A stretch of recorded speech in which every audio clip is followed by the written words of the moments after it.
You're listening to the Otis Jiry channel.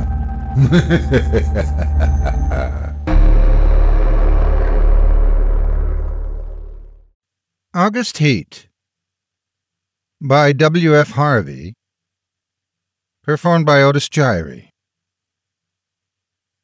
Fenistone Road, Clapham, August 20th, 1910. I have had what I believe to be the most remarkable day in my life, and while the events are still fresh in my mind, I wish to put them down on paper as clearly as possible. Let me say at the outset that my name is James Clarence Withencroft. I am 40 years old, in perfect health, never having known a day's illness. By profession, I am an artist, not a very successful one, but I earn enough money by my black and white work to satisfy my necessary wants. My only near relative, a sister, died 5 years ago, so that I am independent. I breakfasted this morning at 9, and after glancing through the morning paper, I lighted my pipe and proceeded to let my mind wander in the hope that I might chance upon some subject for my pencil. The room, though door and windows were open, was oppressively hot, and I had just made up my mind that the coolest and most comfortable place in the neighborhood would be the deep end of the public swimming bath, when the idea came. I began to draw. So intent was I on my work that I left my lunch untouched, only stopping work when the clock of St. Jude struck 4.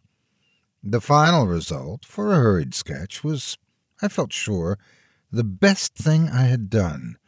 It showed a criminal in the dock immediately after the judge had pronounced sentence. The man was fat, enormously fat. The flesh hung in rolls about his chin. It creased his huge, stumpy neck. He was clean-shaven. Perhaps I should say a few days before he must have been clean-shaven, and almost bald. He stood in the dock, his short, clumsy fingers clasping the rail, looking straight in front of him. The feeling that his expression conveyed was not so much one of horror as of utter, absolute collapse. There seemed nothing in the man strong enough to sustain that mountain of flesh. I rolled up the sketch, and, without quite knowing why, placed it in my pocket. Then, with the rare sense of happiness which the knowledge of a good thing well done gives, I left the house. I believe that I set out with the idea of calling upon Trenton, for I remember walking along Lytton Street and turning to the right along Gilchrist Road at the bottom of the hill, where the men were at work on the new tram lines. From there onwards, I have only the vaguest collection of where I went. The one thing of which I was fully conscious was the awful heat that came up from the dusty asphalt pavement as an almost palpable wave. I longed for the thunder promised by the great banks of copper-colored cloud that hung low over the western sky. I must have walked 5 or 6 miles when a small boy roused me from my reverie by asking the time. It was 20 minutes to 7. When he left me, I began to take stock of my bearings. I found myself standing before a gate that led into a yard bordered by a strip of thirsty earth where there were flowers, purple stock, and scarlet geranium. Above the entrance was a board with the inscription, Atkinson, Monumental Mason, Worker in English and Italian Marbles. From the yard itself came a cheery whistle, the noise of hammer blows, and the cold sound of steel meeting stone. A sudden impulse made me enter. A man was sitting with his back towards me, busy at work on a slab of curiously veined marble. He turned around as he heard my steps, and I stopped short. It was the man I had been drawing, whose portrait lay in my pocket.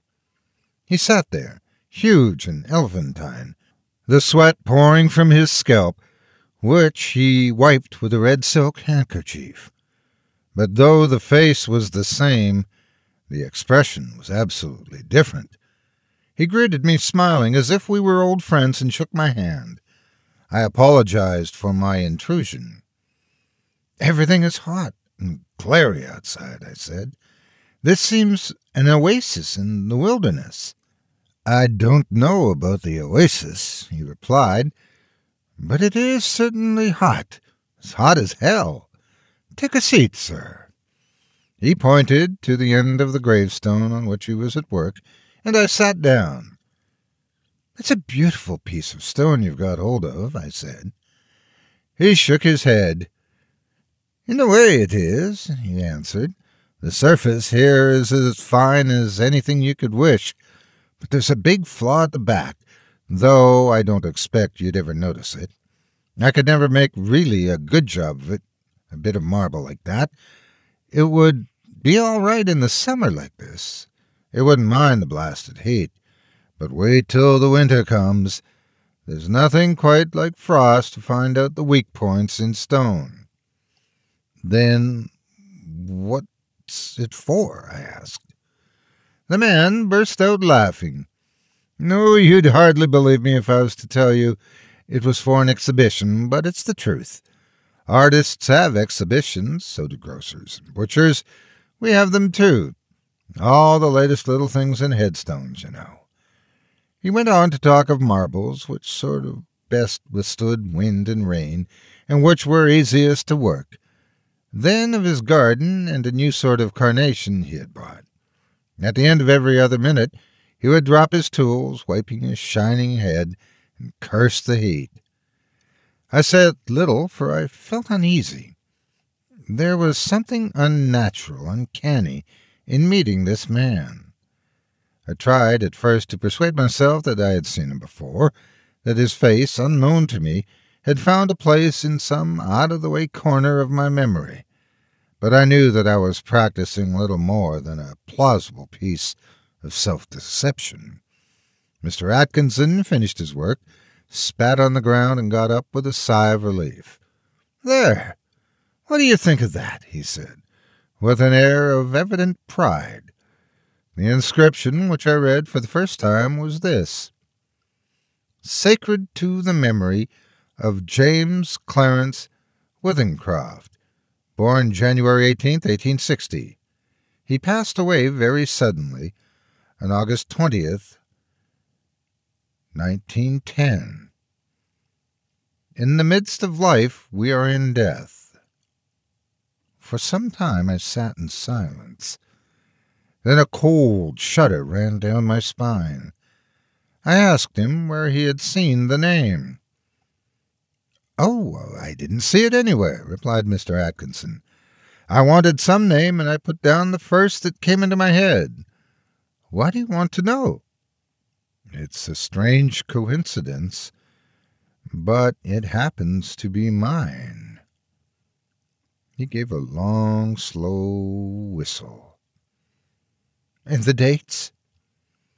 "I can only answer for one of them, and that's correct." "It's a rum go," he said. But he knew less than I did. I told him of my morning's work. I took the sketch from my pocket and showed it to him. As he looked, the expression of his face altered until it became more and more like that of the man I had drawn. "And it was only the day before yesterday," he said, "that I told Maria there was no such things as ghosts." Neither of us had seen a ghost, but I knew what he meant. "You probably heard my name," I said, "and you must have seen me somewhere and forgotten it. Were you at Clacton-on-Sea last July?" I had never been to Clacton in my life. We were silent for some time. We were both looking at the same thing, the two dates on the gravestone, and one was right. "Come inside and have some supper," said Mr. Atkinson. His wife was a cheerful little woman, with the flaky red cheeks of the country bred. Her husband introduced me as a friend of his, who was an artist. The result was unfortunate, for after the sardines and watercress had been removed, she brought out a Doré Bible, and I had to sit and express my admiration for nearly half an hour. I went outside and found Atkinson sitting on the gravestone smoking. We resumed the conversation at the point we had left off. "You must excuse my asking," I said, "but do you know of anything you've done for which you could be put to trial?" He shook his head. I'm not bankrupt. The business is prosperous enough. 3 years ago, I gave turkeys to some of the guardians at Christmas, but that's all I can think of, and they were small ones, too, he added as an afterthought. He got up, fetched a can from the porch, and began to water the flowers. Twice a day regular in the hot weather, he said, and then the heat sometimes gets the better of the delicate ones. And ferns, good Lord, they could never stand it.